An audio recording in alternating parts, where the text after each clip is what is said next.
Magandang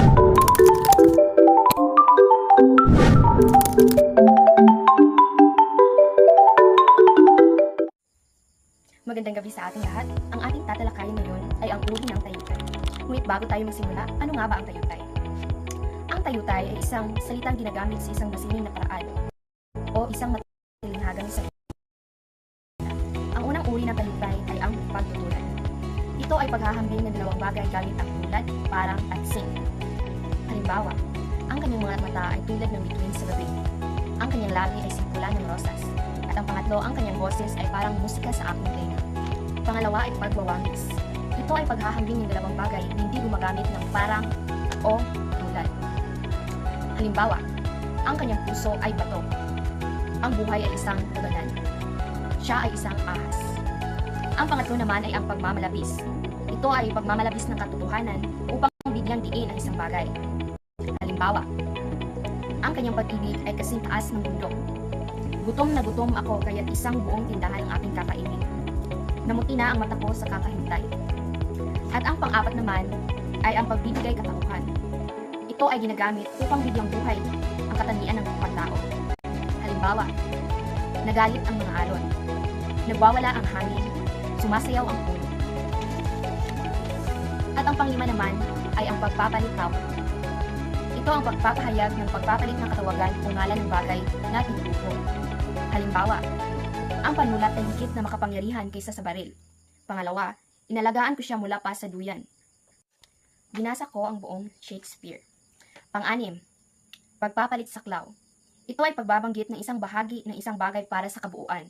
Halimbawa, ang buong bahay ay nagagalak sa balita.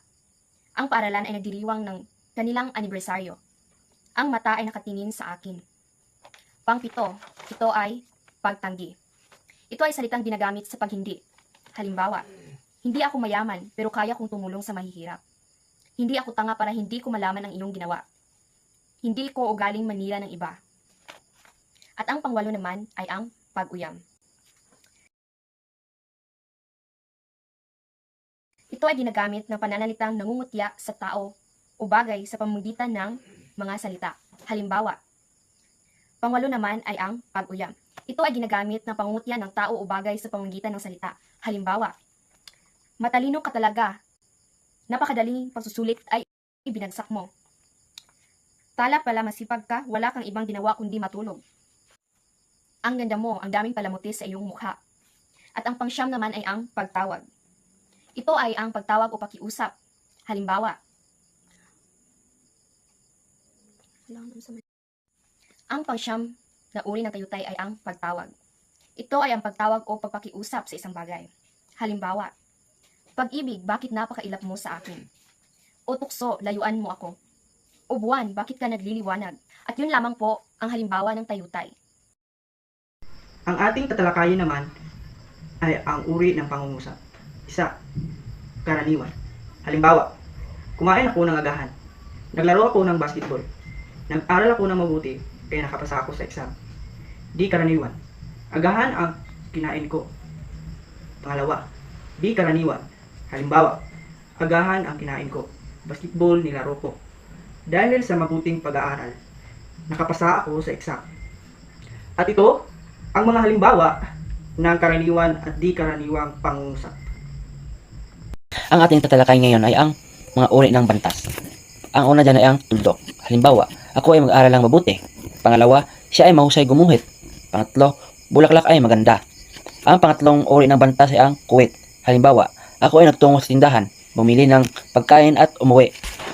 Pangalawa, siya ay mahusay sa math, science at EP.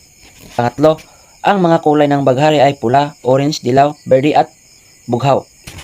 Ang pangatlong uri ng bantas ay ang tandang pananong. Halimbawa, kailan ka ba uuwi sa bahay? Pangalawa, sino ang iyong paboritong artista? Pangatlo, anong oras ka ba magigising bukas? Ang pang-apat na uri ng bantas ay ang padamdam. Halimbawa, wow, ang ganda ng tanawin.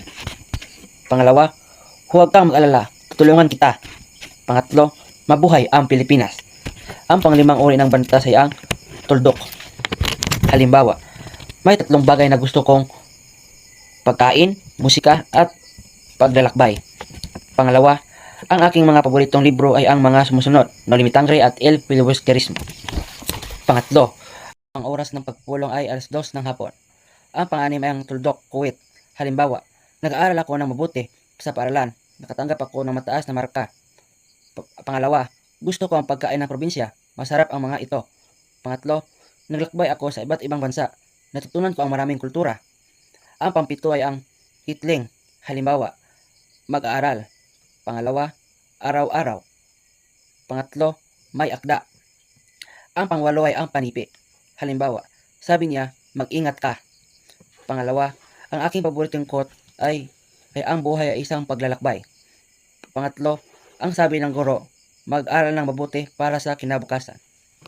Magandang gabi po sa ating lahat. Ako nga pala si Xiljan C. Bala. Dito po ako sa inyong harapan para i-discuss ang bahagi ng pananalita. Number 1. Pangalan, noun. Tumutukoy sa tao, lugar, bagay, hayop at iba pa. Halimbawa, estudyante, tao. Maynila, lugar. Aklat, bagay. Number 2. Panghalip. Pronoun, ginagamit kapalit ng pangalan. Halimbawa, ako, panghalip na sarili. Siya, panghalip na pantao. Ito, panghalip na panitik. Pandiwa, verb. Nagpapakita ng kilos o galaw. Halimbawa, kumain, kilos ng pagkain. Tumakbo, kilos ng pagtakbo. Nagsulat, kilos ng pagsusulat. Number 4, pang-uri, adjective. Naglalarawan sa pangalan o panghalip. Halimbawa, maganda, naglalarawan sa itsura. Mabilis, naglalarawan sa kilos. Matamis, naglalarawan sa lasa. Panglima, pang-abay, adverb. Naglalarawan sa pandiwa, pang-uri o ibang pangbagay. Halimbawa, mabilis, naglalarawan sa kilos. Kahapon, naglalarawan sa panahon.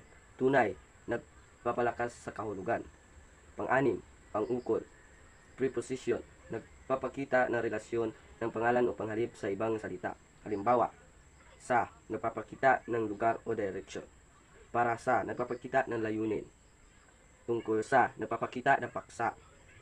Pang-pito, pangatnig, conjunction, nag-uugnay ng mga salita, parirala o pangungusap. Halimbawa, at nagtutugma ng dalawang bagay o nagbibigay ng pagpipilian, ngunit nagpapakita ng kaibahan.